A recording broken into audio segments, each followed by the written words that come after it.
Pour les défenseurs de l'État, sa fonction est tout autre.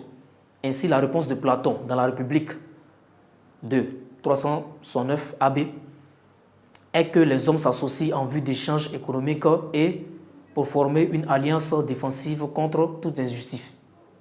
L'État doit imposer l'ordre et la justice pour faire disparaître totalement, en principe, toutes les formes d'injustice et de violence qui sont inscrites dans notre nature. Il apparaît comme le cadre dans lequel l'homme mène une vie bienheureuse. C'est dans ce sens que dans Politique, Aristote va écrire « L'association des citoyens au sein d'un même État n'a pas pour but la seule existence matérielle, mais plutôt la vie heureuse. »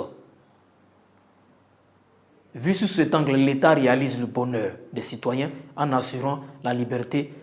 Il est cette autorité qui protège la liberté de chacun contre les empiétements injustifiés des autres. Qu'est-ce que ça dit? Ça va?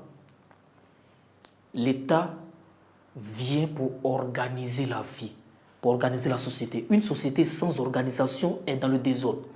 Liberté ne signifie pas libertinage. Je répète, liberté ne signifie pas libertinage. Le fait d'être libre impose des règles. Et l'État vient avec le système de loi pour imposer des règles à suivre. C'est une sorte de déontologie, l'ensemble de ce qu'il faut faire et de ce qu'il ne faut pas faire. Mais quand on est dans le libertinage, on va à volo et on fait ce qu'on veut.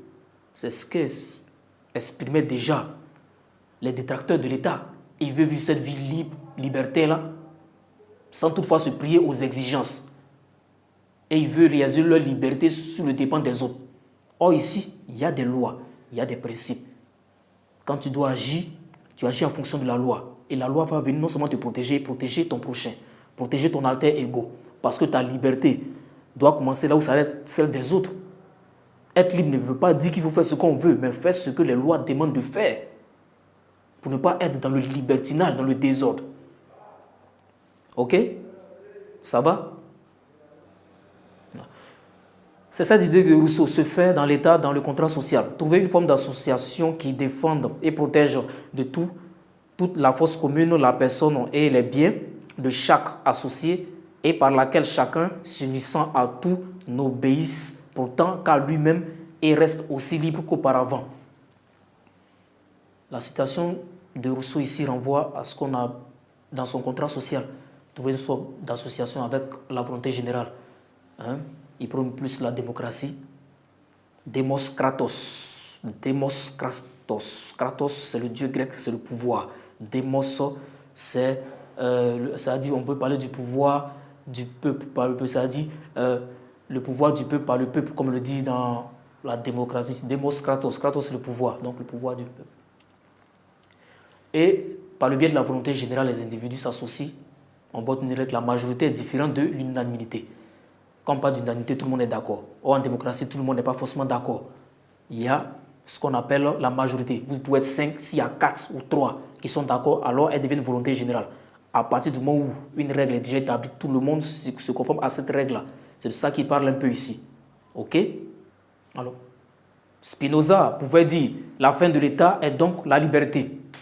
La liberté. L'État est obligé de restreindre au regard du droit omniprésent dans toute société les libertés sauvages afin de faire coexister la liberté ou d'assurer le maximum de liberté pour chacun sous la liberté commune.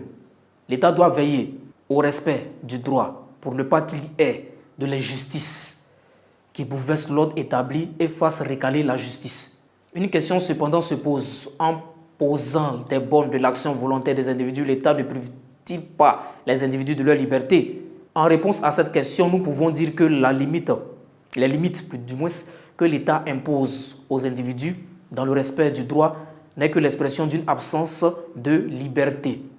Au contraire, il est nécessaire que l'État, au regard de la force et de l'autorité qui lui a donné le peuple, crée les conditions d'une vie paisible.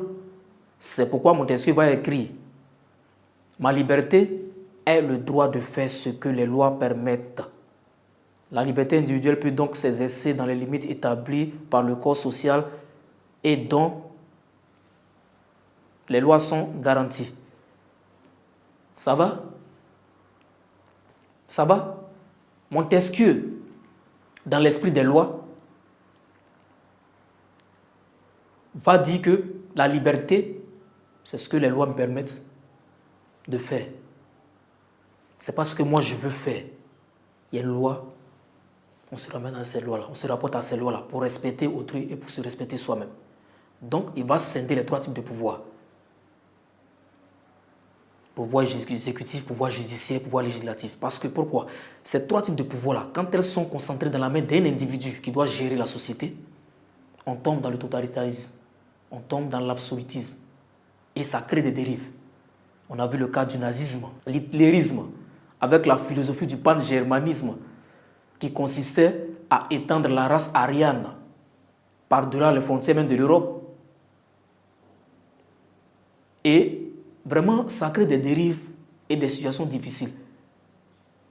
La liberté, c'est respecter les lois et respecter son prochain. Ne pas faire ce qu'on veut, mais faire ce que les lois demandent de faire. L'homme étant un loup pour l'homme, selon Thomas Hobbes, seule une autorité extérieure et transcendante comme celle de l'État, Léviathan, peut tenir les hommes au respect et les contraindre à observer la responsabilité des droits de chacun afin d'édifier une société qui vive en paix. La violence, c'est-à-dire l'État, qui est une violence instauratrice ou restauratrice à l'égard des citoyens pour les instruire, les éduquer, les corriger, les civiliser. Ok, ça va? Thomas Hobbes veut un État fort. Le Léviathan va faire appliquer le droit pour préserver les individus en faisant preuve en s'incarnant dans un Léviathan, un individu extrêmement puissant dans lequel est conservé les 3 pouvoirs que j'ai parlé tout à l'heure, législatif, judiciaire et exécutif, qui va faire appliquer le droit.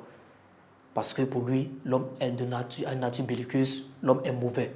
Et comme l'homme est mauvais, il faut une force terrible pour le contraindre à respecter le droit et à améliorer la vie en société. Lévi-Strauss, aucune société n'est parfaite. Tout comportement par nature, une impureté incompatible avec les normes qu'elle proclame et qui se traduit concrètement par une certaine dose d'injustice, d'insensibilité, de cruauté. Ça a tiré de tristes topics. Tu pourras voir ça dans ta fiche de cours. En résumé, l'homme en tant qu'être social ne peut véritablement mener une existence heureuse, paisible, que dans le cadre de l'État qui est le couronnement de la société. Ça va? Les défenseurs de l'État et les détracteurs de l'État ont une vision différente du système de l'État. Quoi qu'on dise, une société, pour qu'elle soit bien organisée, forcément a besoin d'États qui fonctionnent, d'un arsenal juridique, politique, administratif, pour organiser la vie en société. Voilà qu'on parle de politique, police, la société, l'organisation, la gestion non guerrière des conflits. Quand on parle de politique, on parle de la gestion non guerrière des conflits. On parle de la justice sociale, comment rééquilibrer les richesses.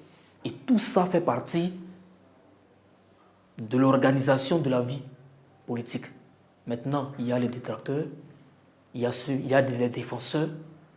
Mais une chose est sûre, c'est des pistes de réflexion que je te donne pour avoir les rudiments pour t'en sortir au baccalauréat. Tu as dans la fiche de cours des auteurs qui sont pour l'État et d'autres qui sont contre l'État. Merci et à nous revoir pour bientôt. Succès assuré.